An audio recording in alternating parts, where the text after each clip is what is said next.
గురుభ్యో నమః.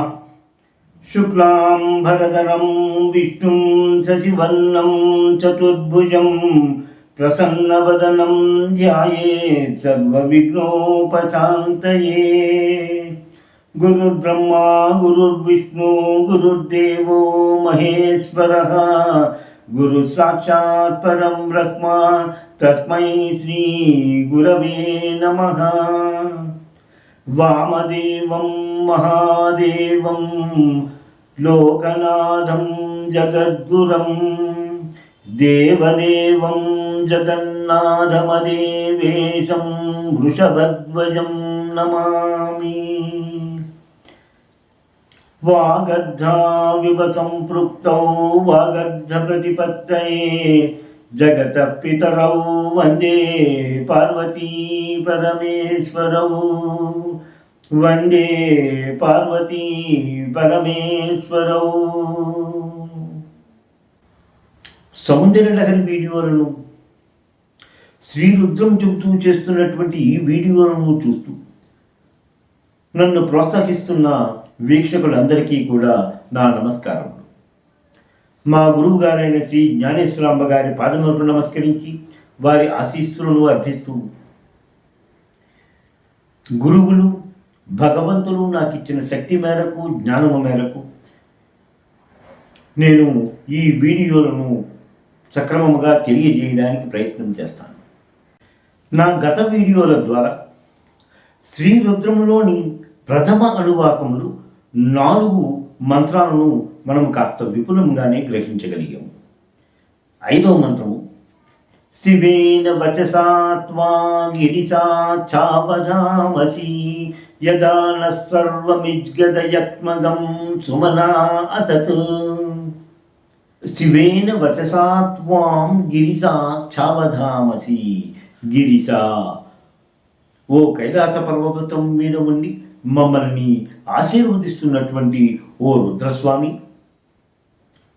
త్వాం అచ్చా పొందుటకు అంటే నిన్ను సమీపించుటకు లేక నీ యొక్క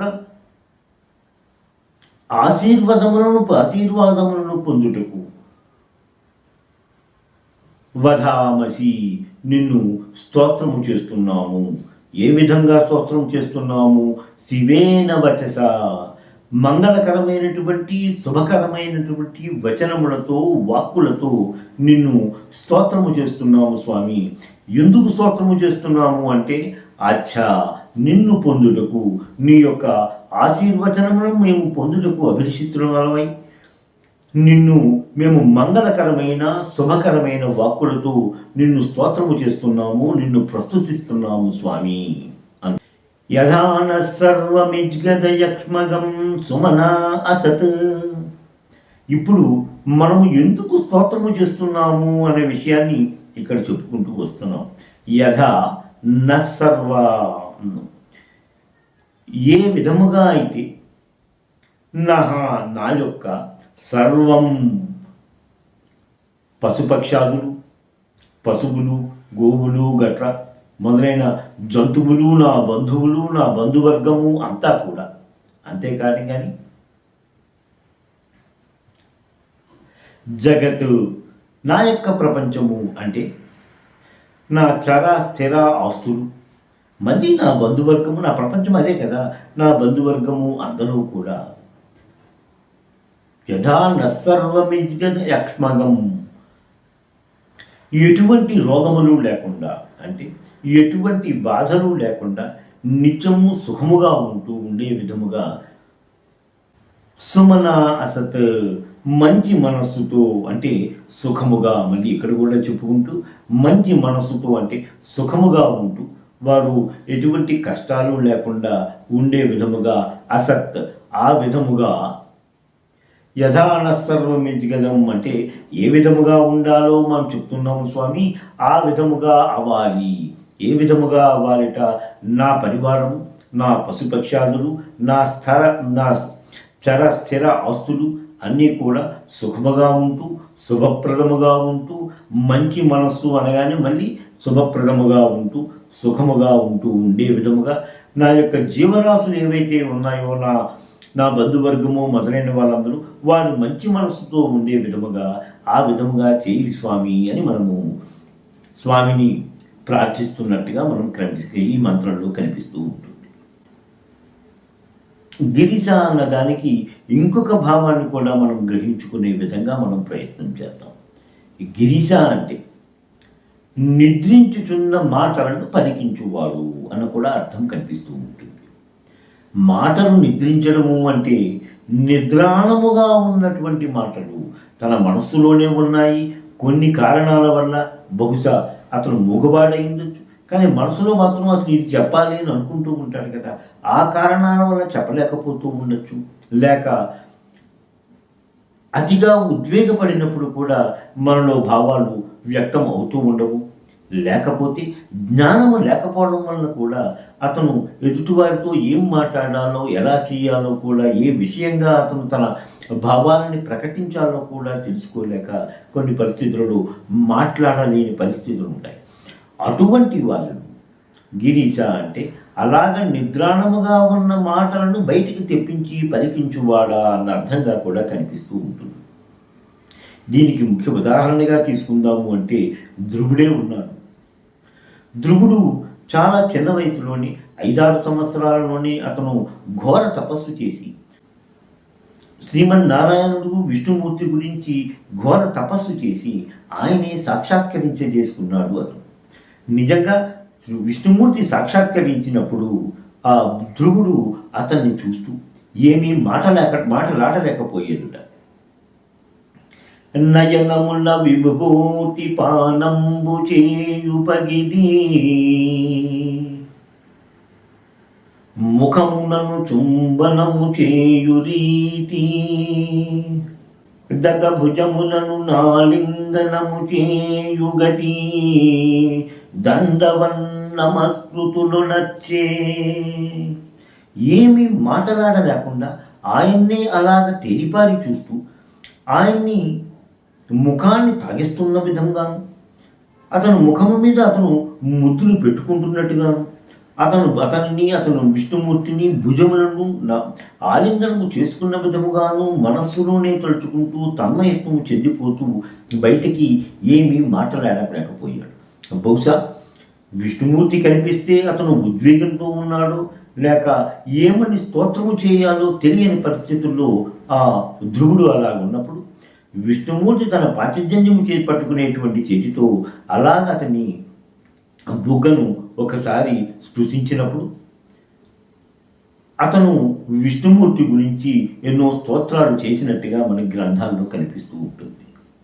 ఇంకా చెప్పుకోవాలి అంటే అమ్మవారు తాంబూలాన్ని నోటిలో పెట్టిన వెంటనే మూక కవి అనే అతను మూగవాడైనా సరే వెంటనే మాటలు రావడం ఏంటి, కవిత్వమే వచ్చి అమ్మవారిని స్తోత్రం చేస్తూ 500 శ్లోకాలను చెప్పి మూక పంచసతి అనేటువంటి గ్రంథాన్ని అతను మనకి ఇవ్వలేదా? ఇంకా చెప్పుకోవాలి అంటే నాలాంటి వాడిని ఈ ఆధ్యాత్మిక సముద్రంలో ఎంతో చిన్నవాడినైనటువంటి నాకు కాస్త జ్ఞానాన్ని ఇచ్చి నా యొక్క జ్ఞానాన్ని ఇంకా పెంపొందించుకోవాలి అనేటువంటి అవకాశాన్ని, కోరికని నాలో కలిగించి ఏదో వచ్చిన 4 ముక్కలను మీకు తెలియజేసేటువంటి అవకాశాన్ని నాకు ఇచ్చిన వాడు ఆ పరమాత్ముడే కదా.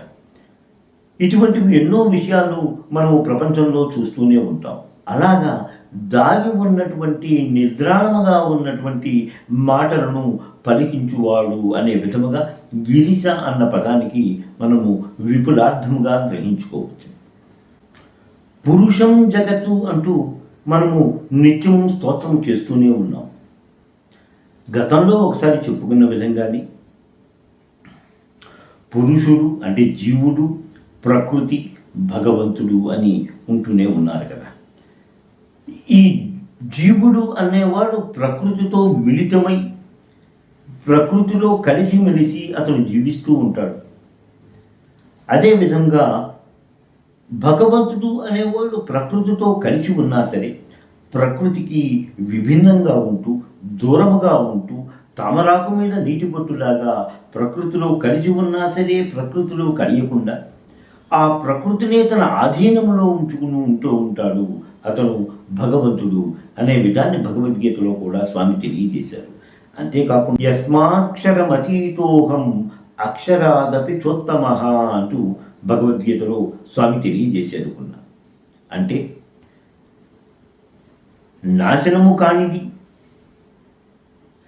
అనాశనముగా ఉండేటువంటి విజయాలు రెండిట్లోని ఏ విధంగానూ ఉండకుండా అతను అతీతముగా ఉంటున్నాడు కాబట్టి ప్రపంచము వేదములు అతన్ని జగన్నాథుడు అని స్తోత్రము చేస్తున్నాయి అన్న విధంగా కూడా మనకి భగవద్గీతలో కనిపిస్తూ ఉంటుంది.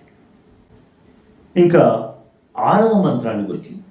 అద్యవోచది వక్త ప్రథమో ధైర్యోభిషక్ అహించ సర్వాన్ జంబయన్ సర్వాసుయాతు ధాన్యః.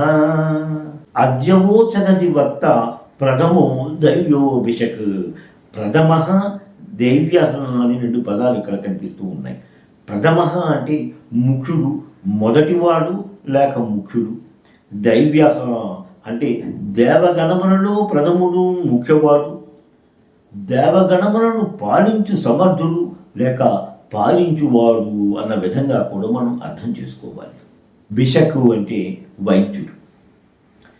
ఈ వైద్యుడు అనే అతను ఇక్కడ ధ్యానము చేసిన వెంటనే లేక స్తోత్రము చేసిన వెంటనే మనలోని రోగములను తీయగలిగినటువంటి వైద్యుడు అన్న విధంగా మనం గ్రహించుకోవాలి. ఆది వ్యాధులు అని చెప్తూ ఉంటారు. అంటే ఆది అంటే మనస్సుకు సంబంధించినటువంటి మనస్సుకు సంబంధించినటువంటి వ్యాధులుగాను, వ్యాధులు అంటే శరీరములకు సంబంధించినటువంటి వ్యాధులుగాను మనం గ్రహించుకుంటాం. ఈ ఆది వ్యాధులను స్తోత్రము చేసిన వెంటనే లేక స్వామిని మనము ప్రార్థన చేసిన వెంటనే అటువంటి రోగములను తీసివేయగల సమర్థుడైనటువంటి వైద్యుడిగా మనము పేర్కొంటూ ఉంటాం. అంతేకాకుండా అధివక్త అన్నారు. అధివక్త అంటే నా భక్తుడు ఉత్తముడు అని లోకానికి తెలియజేస్తూ ఉండేవాడు. నా భక్తుడు ఉత్తముడు అని కాస్త పక్షపాతముతో కూడా తెలియజేసేవాడు. అంటే అతను భక్తుడి పక్షాన నిత్యము నిలబడి ఉండేవాడు అన్న విధంగా మనం అర్థం చేసుకోవాలి. అహీన్ అని కూడా కనిపించింది. అహీన్ అంటే పాములు లేక క్రిమి కీటకములు, విష జంతువులు.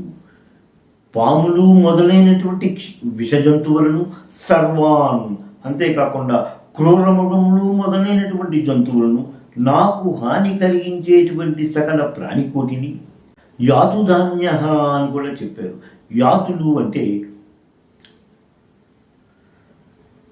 మాయలు కూడిన వారు, మాయలతో మనల్ని ఇబ్బంది పెట్టగలిగేవారు. వారు సర్వసాధారణంగా రాక్షసులు అని మనం అనుకుంటాం కాబట్టి ఆ రాక్షసులు మొదలైన వారిని సర్వాన్, మొదలైన వారి అందరినీ కూడా జంభయన్ అని అన్నారు. నాశనము చేయుము.